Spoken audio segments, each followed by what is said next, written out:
Dr. Fredrickson.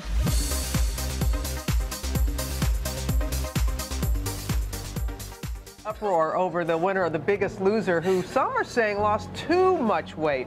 Rachel Fredrickson shocked fans when she revealed a body that went from 260 pounds all the way down to just 105 pounds. Hey Fruit Bats, it's Freely the Banana Girl here. Welcome to Watch Your Biggies, another episode. So today is Motivational Mondays. I'm here to motivate you for the week. Okay, so I've been away on holidays. I've been living it up with my mum on the Gold Coast, just, you know, rejuvenating and resting, and I feel all freshened up, ready to give you this message today. So I've been also munching on some figgies. These are amazing, and I'm gonna have a little snack before we get started.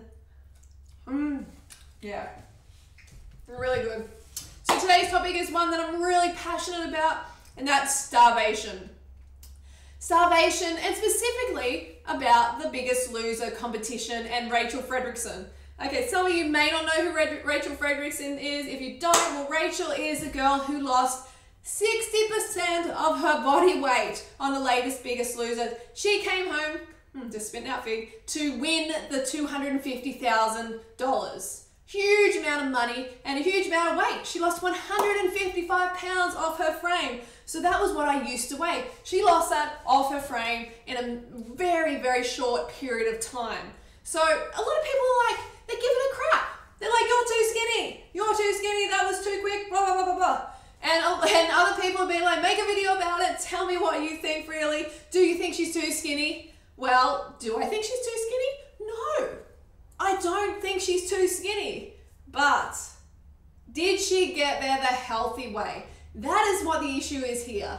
It's not about her weight. It's about, did she get lean the healthy way? Did she get there through fitness, through eating properly, through lifestyle changes, through long-term effort? No, she didn't. She employed unhealthy methods to get there. Firstly, like, I would say I am happy when people, you know, feel good about themselves. And she obviously, you know, feels good about the weight she's lost. She's come from a huge size and she's really reduced and, you know, she's feeling good about herself. But the problem is it is not long-term. It is not sustainable. So that feel-good feeling is short-lived. In 2006, season 3 of The Biggest Loser, I won the show.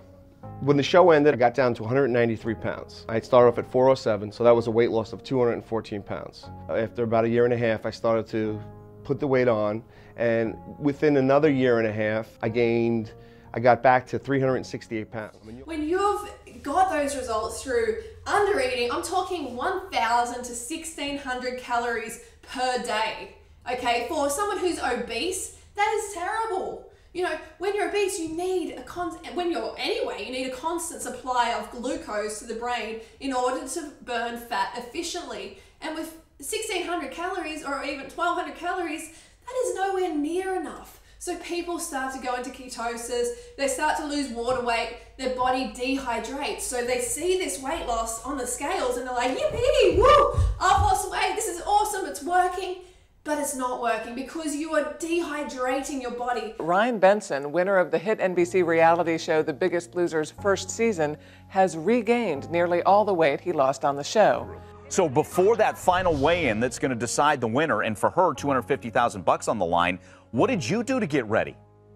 I did some crazy stuff, and my wife did not like it at all. The last 10 days, I went on what's called the Master Cleanse, where I just drank lemon juice and cayenne pepper and a little bit of maple syrup. Wow. And then the last 24 hours before the final weigh-in, I put nothing in my body at all, and I sat in a sauna and I ran on a treadmill in a rubber suit and did whatever I could. It was very unhealthy what I did. There's no question about it. Yeah, so you want to do whatever you can to secure victory here. With that kind of money and that title on the line, you're going to take it to the nth degree, right? Yeah, that's exactly how I felt. So what happened after you win? Do you exhale and a little bit of that weight comes back? Oh yeah, I think my finale was on a Thursday, and by that Monday I had gained about 30 pounds. In a matter of days. Weight, and it just came right back. But what these shows depend on is water loss on the scales. Obese people have tons of water weight to lose off their body because there's like suspended so much toxins in the body that the body has to hold on to a lot of water to dilute those toxins. Okay, so when we drop the carbohydrates out of the diet, then we drop water out of the diet, which is unhealthy. We actually need that water to dilute those toxins. It needs to happen gradually. They're also taking things like laxatives and diuretics.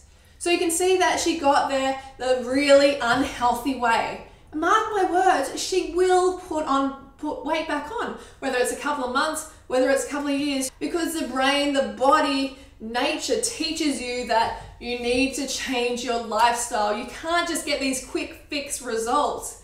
Well, you can get those results, but guess what? They're not gonna last. To me, it really breaks my heart because people want to get slim, they want to get healthy, but they don't understand how. And these sort of shows, they condition people. They condition the population to think, hey, I can get similar results to these Biggest Loser people. I'm going to grab a gym membership and I'm going to start restricting my calories. And guess what? They binge out and they give up their exercise and they think, oh, I'm undisciplined. Why am I so undisciplined? I'm hopeless, and they beat themselves up. And that's not it at all. The brain has these basic fundamental needs that if you do not meet them, if you don't meet them, then the brain is gonna make you meet them. If you restrict, the brain is gonna all of a sudden go, stop. You need to go and get some calories now, go and eat some crap. Whatever, just get some food into your system. And it's this starvation, this survival instinct of the body and the brain. And you know what it does? It flogs the metabolism. It really damages your metabolism and forces you to become a fat storer because you are making the brain think it's starving. So you've got to stop the brain thinking it's starving by feeding it enough glucose consistently. There needs to be this steady supply of glucose. If there isn't, you're going to binge out. Okay, the weight's going to come back. I promise you, every single time you cut corners, single time you cut your carbohydrates in your diet, you are going to end up binging out, whether it's in a couple of months or a couple of years, you're going to be binging out and gaining it all back again. The man featured in the TLC documentary, The 650-Pound Virgin. We first met David Smith 3 years ago after he lost more than 400 pounds. But now, like millions of Americans, he is struggling with his weight once again. NBC's Janet Shamlian sat down with him for an exclusive interview. It was a staggering weight loss. When David Smith was on Today in 2009, he had dropped more than 400 pounds. By his own description, the Phoenix man, who at one point tipped the scales at 650 pounds, went from dud to stud. You confident you can keep the weight off now? I sure hope so. But it was easier said than done. Despite several painful surgeries, he still had folds of excess skin. This is David today. He has regained over 300 of the pounds he worked so very hard to lose. David, we last saw you 3 years ago. You'd lost more than 400 pounds. You seem to be doing great. Were you? I wasn't doing too well. I looked really good on the outside, but inside I was a terrible mess. Okay, so David Smith's story is part of why I do what I do. It's part of why I push the carbohydrates so freaking hard, because I know it works. I'm lean bean, and it's been 7 years of stuffing in endless calories from carbohydrates, from fruit, from potatoes, and really enjoying myself. And that's what these shows don't do. They don't promote healthy eating and a healthy relationship with food. They don't promote abundance. They promote all this restriction. So get out of this merry-go-round, this diet merry-go-round of restriction, okay? You owe it to yourself. It's gonna take time. I promise it will take time, okay? But if you don't have what it takes to stay on board, then you're going to be stuck in that circle that the diet industry wants you to be stuck in, going around and around, chasing your tail for the rest of your life. Get off that merry-go-round. Get off the merry-go-round and come to the abundant lifestyle, the high-carb lifestyle.